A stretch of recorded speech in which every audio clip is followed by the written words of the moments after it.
I have been asked to introduce our speaker. Now, I need to say that he initially asked me to be short, but I'm not.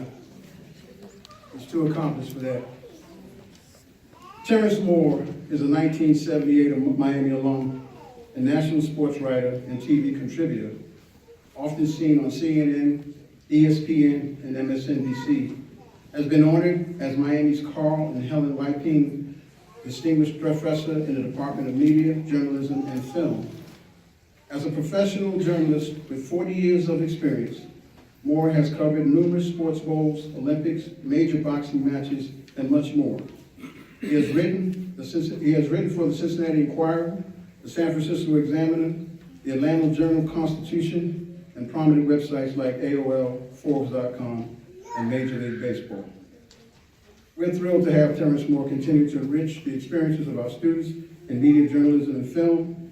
Now in his role as the Wiping Professor, said Bruce Doschel, Professor and Chair of the Department.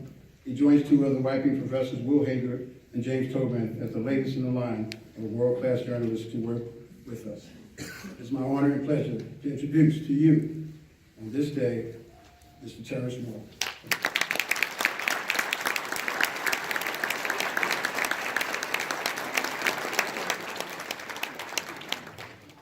Gerald is killing me.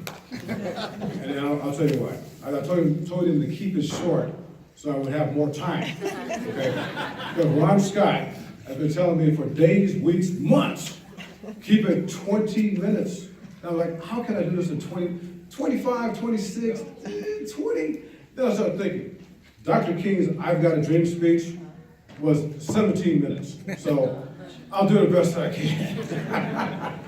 I want to thank Dr. Crawford and everybody for being here on such a brutal winter day here. And also my mom's here.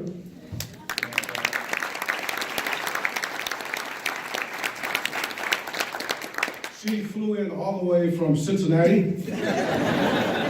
I'm waiting all week to tell that. But you could not have picked a better person to speak on this day than me.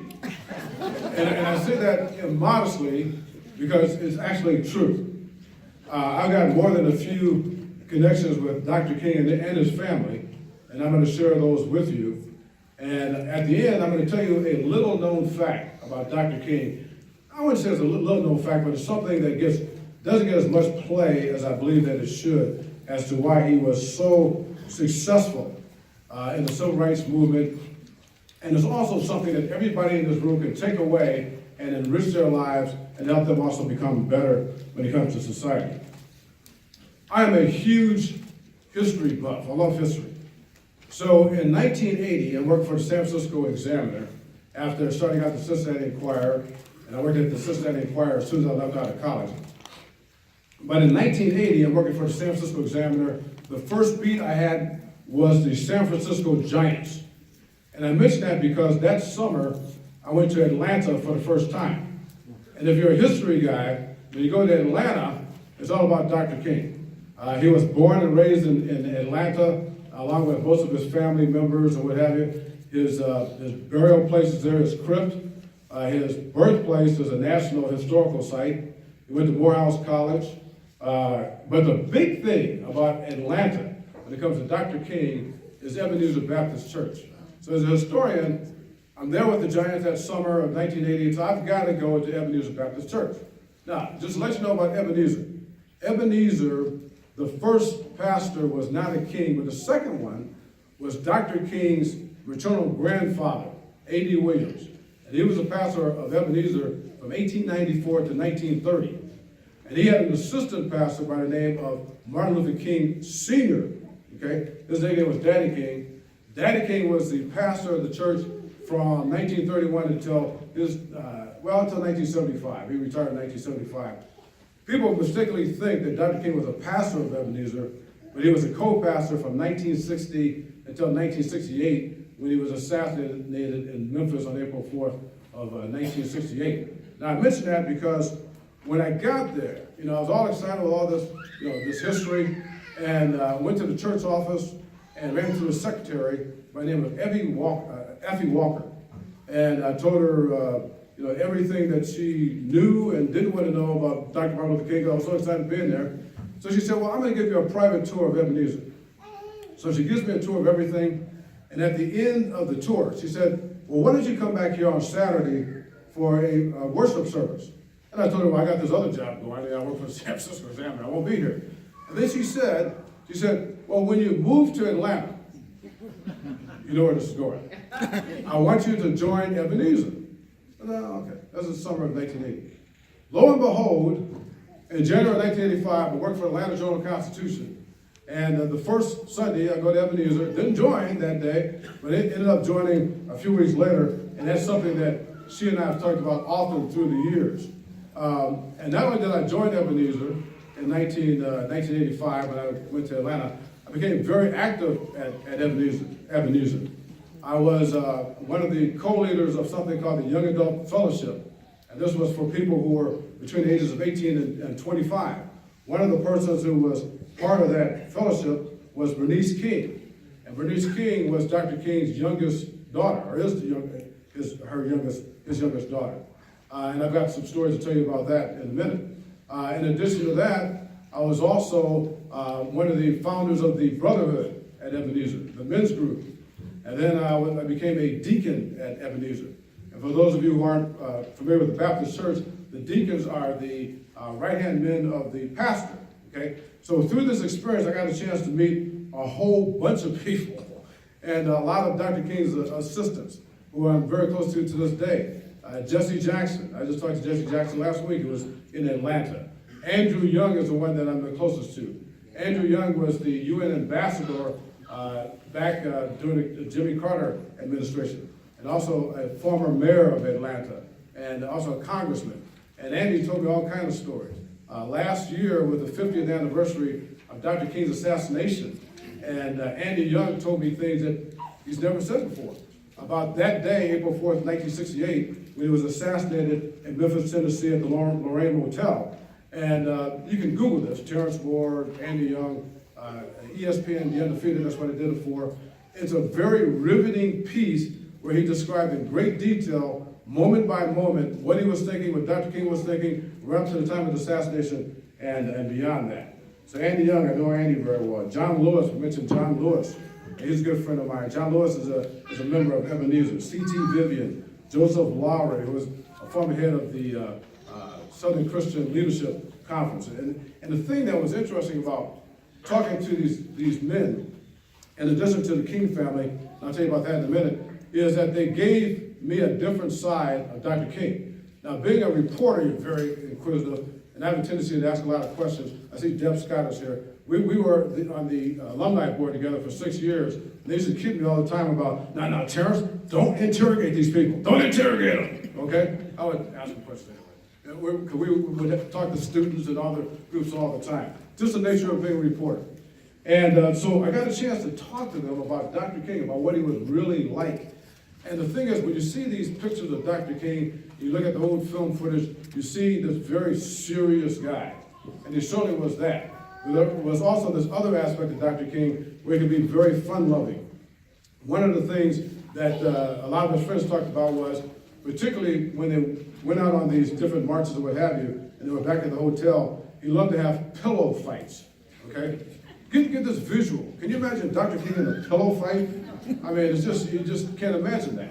And as a matter of fact, Andy Young, for the piece I did for ESPN, The Undefeated, told me that within an hour of his assassination, that he was involved in a pillow fight with A.D. Williams King, his brother, which is, I thought was kind of an interesting thing. The other thing, Andy told me, he said that one of the things that Dr. King liked to do to pass the time along with the lieutenants, and you got to remember, this was high stress, these marches, the events that they were going to. They had to find a way to kind of release the tension. And Andy said they used to have these pickup basketball games. And I had to pause a little bit, now, you guys probably don't know this, but Dr. King was 5'7". Okay, we got basketball players here. Okay, can you imagine playing basketball against a 5'7" guy, you know, that looked like Dr. King? So I was asking, I said, Andy, so you must have blocked his shot off a lot of times. He said, never did. So he was Spud Webb before Spud Webb. You don't know who Spud Webb is? Google. So, you know, he had this fun-loving guy. Yeah, and then so I knew the people who knew him. They had the King family. Christine King Ferris, that's Dr. King's sister. She's still alive. She's 91. Just a fantastic person. She's not doing very well physically nowadays, but she was sharp as a whip. She was in charge of our TV ministry for years. Matter of fact, on this day in Atlanta, every year at Ebenezer Baptist Church, they have the King Day celebration. She was in charge of that for forever and led that very well. Christine King Ferris's husband, Isaac Ferris, he was on our deacon board, and he just died recently, but he was a very prominent person. Then you had Coretta Scott King, and I got something else to tell you about Coretta too that's interesting. But Coretta was a person that I always felt sorry for, because she was they're serious, and then it was Coretta. She was beyond serious. I mean, and it was like she was carrying the burden of Dr. King for her entire life. You could just see it on her face. You see it in her emotions, you know. And just even when you talk to her in a private conversation, she was very, you know, very stiff and very formal, okay? But there was this one time, I got this godson named Julian, you know, because my mom's quite familiar with Julian. Julian is like my son. Julian is 28 years old now. And when Julian was a kid, he was the cutest kid of all time. I mean, literally, he was, okay? And so he was about 1 year old, and his father, Al, had to go to the doctor for a routine physical. So I was babysitting, well, I took him to the doctor's office. So I was babysitting Julian out in the lobby while Al was being attended to. And so I got Julian on my lap. So Coretta comes into the lobby. So apparently she's got a doctor that's part of that complex. And she sees me, she kind of just nods like, I know you, whoever. And then she looks down and she sees Julian. And I had never in my life seen her smile like this. I mean, it was just this huge smile. And then she comes over to Julian, picks him up, and she's laughing with him, and and it's like they bonded. He's laughing, she's laughing. She's bouncing her up like that. I was like, oh, this is amazing. And so then she takes Julian to the far corner of the room, didn't ask me, you know. And she's Coretta, she wanted to do. And she sits down with Julian, she's just playing with Julian on his lap and just laughing. This goes for like 15 minutes. I'm like, wow, this is amazing. So Al comes out of the doctor's office, and my friend Al can be very impatient, to say the least. And he had someplace to go, apparently. So he looks at me and says, where's Julian? And I kind of point over to Coretta. So he runs over to Coretta and snatches Julian out of his arms and says, come on, let's go. So we kid Al all the time. He's the only person on the face of the earth that snatched their child out of the hands of a civil rights icon. Anyway. In addition to Coretta, you had the other King children. Yolanda we never saw. Yolanda was an actress. She was always in New York. And Yolanda died in 2006 of a heart attack. Then you had Martin Luther King III, we call him Marty, and he lives in the Atlanta area, not far from me. And I often see him at one of the grocery stores I go to. Then you have Dexter, the youngest son, and he lives in California. And then you go down to Bernice. And like I said, Bernice was in our young adult fellowship, and she was very active in the church. And she sang in the church choir, one of the church choirs. And the thing that I remember about Bernice was she was also as serious as her mother. And when we would be in these young adult fellowship meetings, it was amazing how open she was. And she talked very plainly about how depressed she was as a teenager, about how she thought about committing suicide many times before. And she talked about, and this was one of the chilling things I remember, she talked about that she had this deep hatred for her father, because her father left her when she was 5 years old, and her only lasting memory of him was in a coffin. So she resented it for a long time, and it took a long time to get over that. And we know she got over that because now she's a minister. As a matter of fact, when she gave her trial sermon, I was one of the deacons that was in on her trial sermon, and she does a very good job with that. So a lot of King connections that I have, and I want to go back in time. I had these King connections even before I knew I had these King connections, and the first started in 1968. Okay, I was born and raised in South Bend, Indiana. Two brothers were all raised in South Bend, And I see Mrs. Crawford back there. Dr. Crawford, you guys know a little something about South Bend, right? Okay, home of the University of Notre Dame. Aaron Parsegan, a Miami, Ohio guy, right? Okay, so that's where I was born and raised. And in 1968, I was 12 years old. And 68, you had the presidential campaign going on. And Robert Kennedy was the brother of John F. Kennedy, 35th president, and who was slain in Dallas, Texas, for 63. So his brother, who was his best friend and also his attorney general, at this time he was the senator from New York. So he threw his hat in the ring to run for president on March 31st, 1968. And the first primary back then was the Indiana primary, okay? So in his first stop, South Bend, Indiana. So his motorcade was going to come right down the street in front of our elementary school, and they announced that they were going to let us out so we could go out to the motorcade. So we go out to the street, the motorcade doesn't come, 10, 15, 20 minutes, 30 minutes. So my brother and I, we go home and think, well, that's the end of that. And then at one point, we're kind of like riding our bikes around the neighborhood, and we heard the sirens. So then we rushed up to the main drag down Western Avenue in South Bend, and we're the only people on the street. Here comes Robert Kennedy's motorcade, and he sees us. He starts telling the driver to slow down, and he leans as far as he can, and he touches my fingertips, and he touches my brother's fingertips. Okay, one of our greatest memories. That happened on April 4th, 1968, the day that Dr. King was assassinated. Now it gets better than that, okay? He goes from South Bend to Indianapolis, and when he got to Indianapolis, the news had just broke that Dr. King had been assassinated, and the law enforcement people were urging him not to go forth with a speech in the inner city. But he said, not only do I want to go there, this is what Robert Kennedy said, he said, I want to announce the news. So they thought he was crazy. So he ended up doing that, and it turned out to be one of the greatest speeches of all time. Robert Kennedy talking to the inner city about this assassination. So my brother Dennis and I take credit for that. Because he was inspired by touching our fingertips. That's my story. So the other King connection here, and then I'm gonna close with something back to that news that I want everybody to take note of. My other King connection came at Miami University. I came to Miami in 1974, so I was here from 74 to 78. And being the historian that I am, I immediately wanted to find out the people that have been here at Miami University. We know, this is a historic college that we all know, 1809 and what have you. Some of everybody that's been here at one point or another. And certainly Dr. King was here, okay? He gave a major speech here on December 11th, 1959, talking about the future of integration. And guess what? He gave it in this building right above us, okay, in the Towers room, all right? Not only that, in my sophomore year in 1976, Ralph Abernathy was Dr. King's right-hand man. He was at all of his marches, side by side. Ralph Abernathy, in January of 1976, gave the speech I'm giving right here over at Hall Auditorium, okay? Back then they called it Civil Rights Day. And I was on cloud nine, so after the speech was over, I got a time to spend 20 minutes talking to Ralph Abernathy about the Civil Rights Movement. After I graduated in 78, 3 years after that, Martin Luther King Sr. Was invited by Dr. Philip Schreiber. This building's named after Schreiber.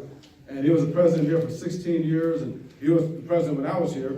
And one of the last acts, if not the last act that Dr. Schreiber did, was give an honorary degree to Martin Luther King Sr., Daddy King, okay? Back then, the commencement took place over at the Glen Hall. But here's the rest of the story. That was back in May of 1981. The reception took place in this room. So you could be standing on the spot that Dr. King stood on. Okay, think about that. Okay?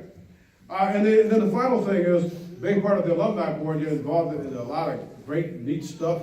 And one of my favorite places on campus is the Simpson Shade House. One of the little white houses right next to the president's house. And it was founded in 1836. And you can't believe the amount of people, the famous people who lived there.